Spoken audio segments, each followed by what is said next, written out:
Yeah, the idea for the new clip was to establish a new world. In the last clip we had the world of friendship between the crew of the Beast, and in the first clip we had like more aggressive street skating style, and this time the topic was more to bring back the fantasy into skateboarding, because I believe that skateboarding is not just only a combination of trick after trick, but there's also a lot of fascination in there, which I wanted to bring out again. But this year, we decided to bring back my dream.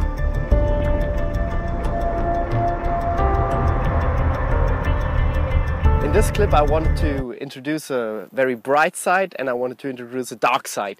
And the song Conquest of Spaces by Woodkid was pretty good for it, because it both has this epic side and this dark side in it.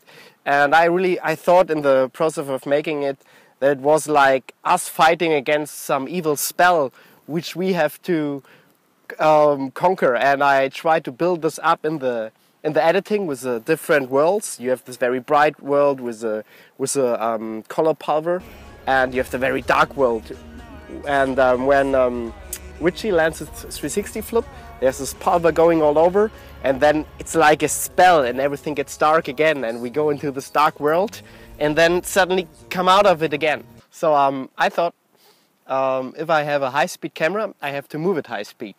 And yeah, so if you look at the footage in real time, it's very hectic and very fast. But I try to imagine in my head how would it look if I move the camera extremely fast in the moment of the trick and have the trick then in slow motion.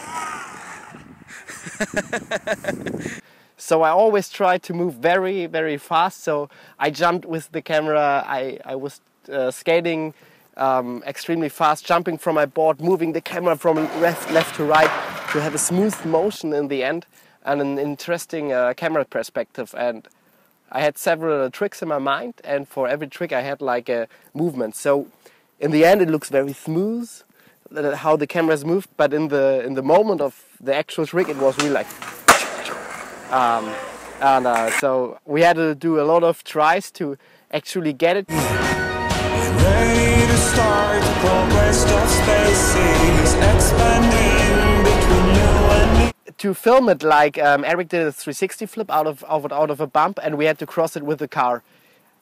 And the timing and the filming with a tele lens to shoot it and to follow him and not cutting anything away was so fast that I didn't even see something. Really, it was just like, it was really like a short moment. And then everybody came to the car and we looked at the footage, and just then we could see if there was anything on it. Tempo and fragments of memories drifting. And that took a lot of efforts to do this. We waited for the sun for hours. So we waited, I remember we were on the bridge and we waited for every try for the trick, we waited for 20 minutes. And the problem is that if you have this pulver on the board, the trick, you have to do the trick differently because it's not so much tension on the board. So we waited 20 minutes, then go for the trick, and Eric didn't make it, waited for 20 minutes again. We looked in the sky and waited for the sun, and it wouldn't come. So sometimes we just had this like 5 seconds for the trick. Nein, oder?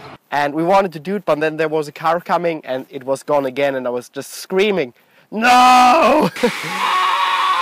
We had to wait for another 20 minutes for do the trick.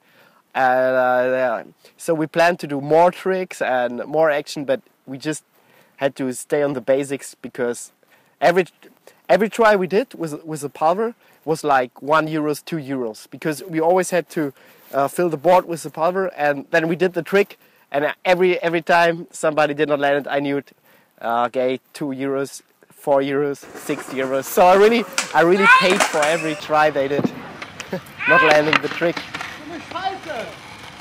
A lot of people asked me how I did the rotating camera with Richie, and most of the people thought I would do it digitally, so just doing a digital rotation. But I just did it by hand. I just had the camera like this, and then I just flipped it around. Ja, und move. Und geht es?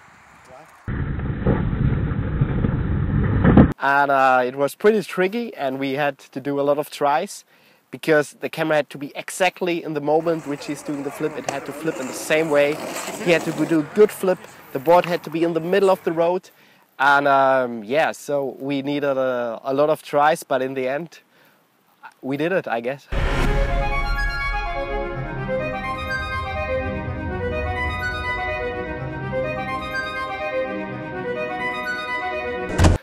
There's so many aspects in skateboarding which are not in skateboard videos. It's just trick after trick. But for me, skateboarding is a key to the world, and it has the visual side, it has the friendship side, it has so many possibilities and so much life in it. And I wanted to get out just a portion of this life.